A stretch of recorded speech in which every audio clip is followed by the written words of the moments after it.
Hop, interview de Joe Amore, je crois qu'on en est à la 5e partie. Je sais plus non plus. 6e ou 7e. Donc on était sur l'album Genic Disorder, donc Alex Silbert, donc qui quitte Nightmare en 2008 pour rejoindre Lone Wolf à la basse. Alors je me souviens d'une interview où vous disiez ne pas comprendre ce choix.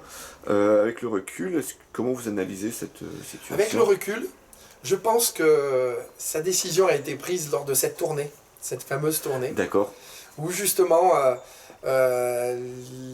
l'accueil a été, nous on l'avait ressenti comme étant en demi-teinte. Et lui, je pense que ça l'a plombé, D'accord. ça l'a démotivé en disant mince, c'est peut-être pas la musique que j'ai envie de faire. Je pense que sa décision a été prise à ce moment-là. Parce que lui en plus il était plus influencé trash, non? Mais dans ses compositions, ce qui était étonnant, c'est que dans ses compositions, il avait quand même des influences très hard rock quand même. D'accord. Et c'était déjà Milly Leary qui lui était beaucoup plus trash. Lui, il tirait vers le plus le hard rock que le... D'accord. Alors on arrive à Insurrection qui sort le 11 septembre 2009. Est-ce qu'il y avait un concept par rapport à l'attaque des 2 tours ou un hasard du calendrier?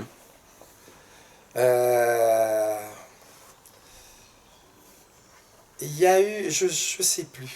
Non, en tout cas, lors du début de la conception de l'écriture et de cet album, c'était un peu avant, donc quelque part. Mais j'avoue, je sais plus à quel degré ça a influencé, mais à un moment donné, on s'est posé un peu la question. Sur le fait de sortir ce jour-là, en fait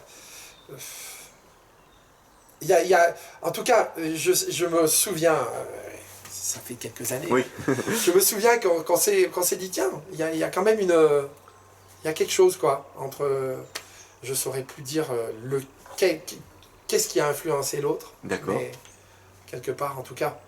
Je ne sais pas quel est le degré d'influence, mais à un moment donné, on s'est dit, tiens, il y a une corrélation. Mais... Il y a un petit quelque chose. Ouais, il y a un petit quelque chose, mais je ne saurais pas dire aujourd'hui avec du recul. D'accord. J'avais dû trop boire de bière. Alors, c'est le premier album avec JC Jess à la guitare. Comment s'est passée son intégration? Oh, facile. Parce que c'est un gars, c'est une crème. C'est un gars, c'est un gars qui pose pas de problème, quoi.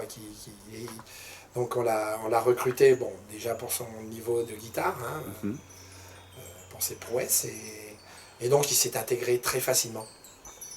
D'accord. C'est un gars qui est plein de gentillesse,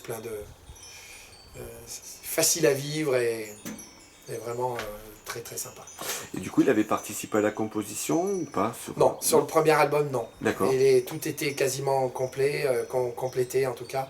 Donc il a fait les solos notamment. D'accord. Par contre, les solos, oui, la compo des solos, oui. Ok. Donc Insurrection, donc l'album, il débute par Eternal Winter, qui est le seul titre de ta période que Nightmare joue encore en live. Est-ce que ça te fait pas un petit pincement au cœur? Et pourquoi ce titre en particulier, selon toi? Oh, c'est un morceau, bon, d'une part que moi-même j'apprécie beaucoup, qu'on joue encore d'ailleurs. Oui. Qu'on joue encore avec mon groupe King Crown. Et non, je pense que c'est un morceau qui est fait pour la scène. Un pincement au cœur quand je les entends, quand j'entends Nightmare, oui. Oui, parce que du coup, c'est surtout les 2 derniers albums qui sont... Totalement, parce que c'est un morceau qui me parle beaucoup, sur lequel je trouve qu'il dit quelque chose, quoi. C'est un morceau qui, pour moi, représente beaucoup, quoi. Et voilà. Mais c'est un morceau que j'apprécie, qui représente beaucoup. Et en effet, ça m'étonne pas que ce soit un des morceaux qui soit gardé par... D'accord.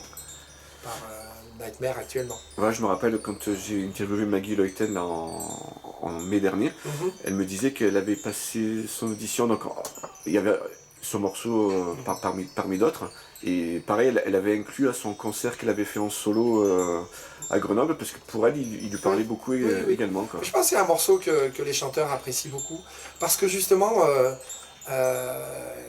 quelqu'un... Enfin, moi, en tout cas, je vais parler pour moi, mais je pense que les autres chanteuses qui l'interprètent doivent être du même avis que moi, je pense, en tout cas. C'est que c'est un morceau qu'on peut s'approprier, en tout cas qu'on peut interpréter à sa manière. Et je pense que les autres chanteuses, les chanteuses doivent sentir la même chose. Parce que moi, c'est un morceau que j'aime bien interpréter parce qu'il est, il est puissant, voilà, il y a quelque chose, quoi. Il dit quelque chose D'accord. Alors, toujours sur Insurrection, donc Emmanuel Son, chanteur de Ellipsis, il fait encore quelques chœurs sur cet album, mais il chante également en lead avec toi sur The Gospel of Judas. Gospel of Judas. Oui. Voilà, est-ce que tu te souviens de cette collaboration en particulier? Oui, très, très amical, oui. Oui. C'est Nightmare, avec Nightmare, on aimait faire intervenir un peu mais chaque fois qu'il y a une intervention, c'est que les personnes, ce sont des personnes qu'on apprécie et voilà. C'est pas uniquement parce qu'elles ont du talent, c'est aussi parce que c'est des personnes avec qui on a envie de mettre un petit peu, un petit aperçu, un petit quelque chose, tu vois, de cette amitié. Oui, parce qu'au début, en fait, en préparant l'interview, je voulais parler un peu de chaque guest sur chaque album. Et puis après, quand j'ai vu la liste, je me suis dit, c'est pas possible de tous les citer, quoi. Oui, il y en a énormément, quoi. Oui, il y en a plein. Alors, ensuite, vous sortez votre premier pack DVD CD live, One Night of Insurrection, qui est issu donc de la tournée Insurrection. J'ai lu que c'était pour célébrer les 30 ans du groupe. Alors, des anciens membres sont invités, donc Étienne Stauffer, qui fut le tout premier chanteur, Nicolas De Dominicis, Jean Stripoli et Alex Hilbert. Comment se sont passées toutes ces retrouvailles? Mais comme des retrouvailles, hein. On se rappelle, à chaque fois on se rappelle des bons moments, des galères, mais non, c'est la musique, voilà. La musique, en fin de compte, quand on est musicien d'un groupe, c'est autant le désir de laisser une trace, hein, de créer quelque chose ensemble, parce que voilà, c'est ce mot-là qui est important dans la musique, c'est ensemble. Oui. Et donc, c'est en fin de compte l'assemblage de plusieurs personnes, de plusieurs musiciens, qui font que la musique, les albums, les aventures, les tournées, les trucs, c'est une aventure humaine. Et donc, lors de ces retrouvailles-là, c'est l'occasion de retrouver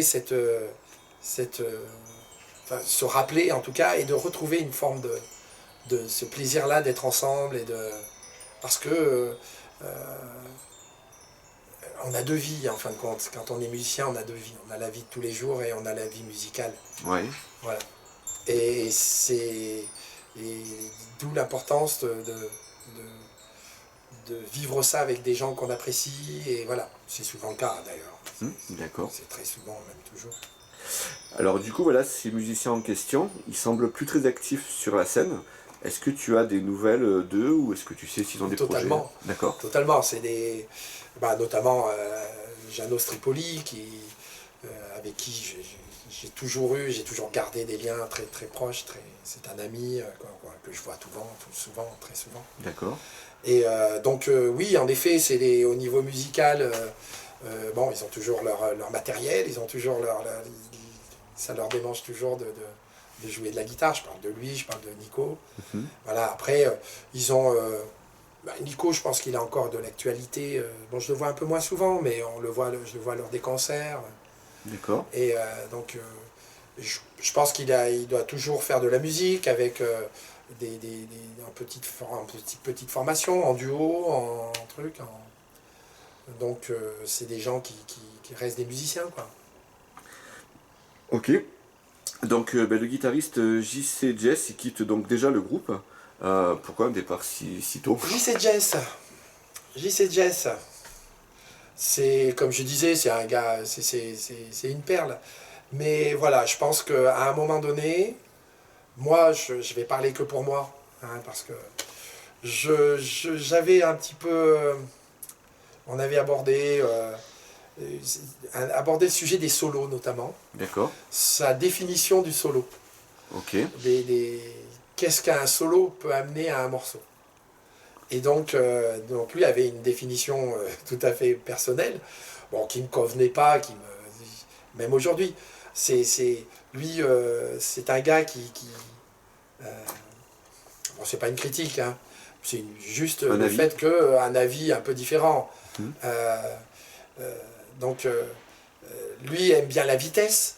D'accord. Hein, c'est un gars qui aime bien la vitesse. Un shredder un petit peu, quoi. Un shredder, voilà, oui, tout à fait. Et moi, j'aime bien la vitesse, mais comme je le dis souvent, la vitesse au service d'une mélodie. D'accord. Voilà. Et c'était... Voilà. S'il y a eu un jour un petit décalage entre notre définition de la musique, c'était un peu à ce sujet-là. D'accord. Donc, je pense donc, je ne suis pas le seul décideur à ce moment-là. Donc, on avait... à ce moment-là, on trouvait quand même on perdait un petit peu ce côté mélodique. D'accord. Au niveau des solos, notamment. Et donc, lui je pense qu'il y a eu un petit éloignement à ce moment-là, quoi. Une petite différence d'avis, de conception, tu vois, de définition même du rôle du guitariste soliste. D'accord, donc du coup c'est lui qui est parti ou c'est vous qui l'avez... un peu les deux ? Je dirais pas qu'il est parti, je pense qu'on l'a un petit peu poussé. D'accord. Mais voilà, à un moment donné, on a... Je me souviens plus très bien, c'est facile à dire ça, hein. Je me souviens plus très bien. Non, mais je pense qu'on s'est mis d'accord pour mettre un terme à notre collaboration, dans le sens où nous, de notre côté, on trouvait qu'il n'apportait pas vraiment ce qu'on voulait de lui. Hein, et de son côté, peut-être qu'on était peut-être un peu trop intransigeant sur sa façon de jouer, d'être, en tout cas de jouer, quoi, de son apport, quoi. Ou peut-être que, je sais plus, hein, mais encore une fois c'est facile, peut-être qu'ils nous reprochaient de ne pas le faire participer assez au niveau des compositions. Oui, d'accord. Voilà. Donc il y a eu un petit écart à ce moment-là. Voilà. Donc je reprécise quand même que J.C. Jess est un guitariste que j'apprécie beaucoup, un gars que j'apprécie énormément, et qu'il n'est pas hors de question qu'on retravaille avec lui. D'accord. Alors ensuite, on passe, donc en 2012, vous sortez The Burden of God. Alors je te disais en off que c'est un album, c'est peut-être l'album avec lequel j'ai du mal, alors qu'apparemment pour toi, The Burden of God. Ouais. Alors que pour toi c'est un de tes favoris, si j'ai bien compris. Ouais, il fait partie, ouais. Et du coup, voilà, j'aimerais le réécouter avec une perspective différente. Alors pour me convaincre, entre guillemets, qu'est-ce que tu pourrais me dire Bah moi, c'est un album qu'on a voulu volontairement un peu plus riche en arrangements que les autres albums. D'accord. Donc après, peut-être qu'on s'est un peu perdu dans les arrangements, dans la conception même des morceaux. Peut-être que c'est pas un album de riff, quoi. D'accord. C'est un album qui est un peu plus léché. On a eu un peu plus de temps. Donc avec notre... je sais plus si c'est Guilhem ou déjà Pat Lyotard qui ont fait les parties clavier de ce morceau, de cet album. Ah, je l'ai pas noté. Ah, t'as pas noté? Qu'est-ce que c'est que cette interview? Donc il faudra vérifier. D'accord. Mais c'est un album qu'on a voulu beaucoup plus riche au niveau des arrangements, des claviers, des atmosphères. Et peut-être qu'on s'est un peu perdu, mais c'est un album que, justement, de par sa richesse, je trouve intéressant. Et s'il fallait en sortir un, il ferait partie de ceux que... D'accord. Voilà. Donc c'est le premier album avec le guitariste Matt Hasselberg. Matt Hasselberg, ouais. Et du coup, même question que pour J.C. Jess, ouais. Il avait un petit peu participé à la compo Pas du tout. Pas du tout. Pas du tout. La compo était terminée quand il est arrivé. Donc il a pris par contre le rôle de soliste. D'accord. En grande partie, je crois. Parce qu'il y a Milly Léry et lui qui font des solos. Mais au niveau des guitares, il y a toujours eu les deux guitaristes qui échangeaient rythmique et solo, non Oui, jusqu'à présent. Mais plus le temps a passé, plus Milly Léry. Oui. Passé en rythmique. Franck a laissé en rythmique et compositeur même. D'accord. Je dirais. Avec le temps, il a pris plus de place au niveau de la compo. Et du coup, il a laissé un peu plus de place aux autres guitaristes au fur et à mesure. Mais bon, c'est de par sa volonté, parce que personnellement, je trouve que Ses solos sont très bons, c'est un très bon soliste. Mhm. Bon, j'avoue que Matt Hasselberg a apporté quelque chose aussi qui n'était pas négligeable, et donc c'est pour ça que ça s'est fait progressivement. D'accord. Alors sur cet album-là, voilà, donc tu chantes en duo avec Maggie Leuten sur The Dominant Gate Eh oui. Part 3 dont on a parlé. Alors comment s'est déroulée cette collaboration et est-ce que tu as senti d'une manière ou d'une autre qu'elle pourrait prendre ta relève 3 ans plus tard? Non, personnellement, j'en avais aucune idée. Peut-être que Yves en avait une déjà à ce moment-là, j'en sais rien. D'accord. Non, oh, c'est pas un souvenir hyper mémorable quelque part. D'accord. Ça a été une collaboration. Après, bon, Magali a son caractère. Voilà. D'accord. Non, ça n'a pas été une osmose fantastique, voilà. Ok. Je m'en dis pas de joie. Mais bon, ça a été quoi? Une petite sur un morceau, une petite collaboration. Petite apparition. Riche parce que c'est une personne qui a une très belle voix, qui a une personnalité vocale en tout cas très affirmée, Mhm. qui a amené quelque chose, oui, en effet. Oui, En tout cas, elle a été choisie pour ça. D'accord. Et elle a fait le job hein, très très bien. Et voilà. Après, bon, humainement, c'est pas ma meilleure amie, quoi. Voilà. D'accord. Mais voilà, ça s'est quand même bien passé. Professionnellement, ça allait, quoi. Voilà, peut-être que je dis ça, peut-être parce qu'il y a eu l'après, Oui. le remplacement, que j'ai un peu moins bien pris. Mais pas par sa faute, quoi, quelque part. D'accord. Voilà. Donc, ensuite, voilà, donc Now or Never, premier album le 15 novembre 2013. Donc, tu fais une petite infidélité à Nightmare en formant ce groupe avec les anciens Pretty Maids, Ricky Marx et Ken Jackson. Pourquoi ce besoin de faire autre chose à ce moment précis? En fin de compte, j'ai pas formé le groupe. D'accord. C'est Renzo et